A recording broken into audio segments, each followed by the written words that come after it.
تعاونوا مع الجماعات بقدر قربها من الكتاب والسنة. نعم. ولكن احنا بنقول يعني مثلا أنصار السنة أقرب الناس لنا. نعم. يعني عقيدة وفهم وكذا، منهج واحد وفكر، منهج واحد يعني. نعم. الإخوان طبعا احنا بنخشى ان هم يتعاونوا مع الشيعة، خاصة لسه العوة، لسه المرشح رئيس الجمهورية بيقول ينبغي إقامة أحزاب شيعية. فمش عارف يعني كيف يتكلم ما كذا يعني. ما هذا كلام يعني غريب جدا صراحة. يعني ما ولسه كانوا لسه رايح وفد الإيران وجايين يمجدوا في الخميني. أنا لا أدري لماذا التقارب مع الشيعة؟ ما الذي قدمه الشيعة للإسلام؟ ده شر شر مستطير. ألم تروا كيف فعلوا في العراق؟ مش عارف، مش واخدين بالهم ولا إيه؟ وهم اللي بيضربوا في سوريا دلوقتي يعني، هم ناس من إيران ومن حزب الله، والعلويين دول أيضا شيعة يعني. حافظ الأسد من غلاة الشيعة شيخ. يعني من غلاة الشيعة. نعم. فازاي انت عايزين شر، يعني عايزين ندخل شر يعني. مش عارف يعني الكلام ده من الإخوان. ينبغي أن يكون موقف الإخوان واضح من من الشيعة، واحنا طبعا صعب ان احنا نحط ايدنا في ايديهم، والكلام ده غير واضح يعني.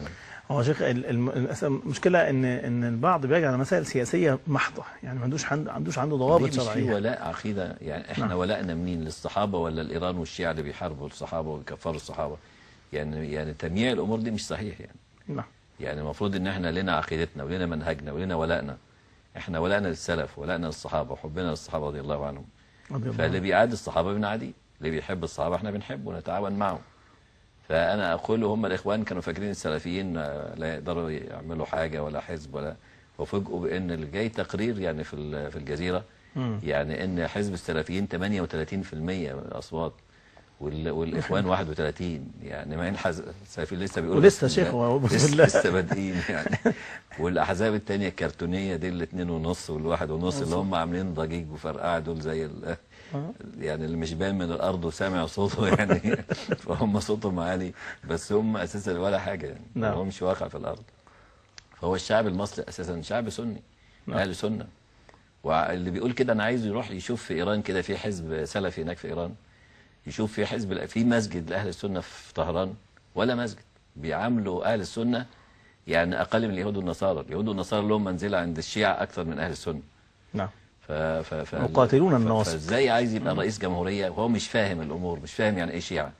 يتعلم الاول ويشوف يعني ايه الشيعة وبعدين يرشح نفسه، او يحددوا موقفهم من الشيعة. ولو حابين ان احنا نساعدهم يعني، هم مش احنا مش محتاجين لهم، هم اللي محتاجين لنا. واحنا بنقول لهم حددوا موقفكم من الشيعة يعني لو اردتوا من التعاون مع هذه الاتجاهات. نعم.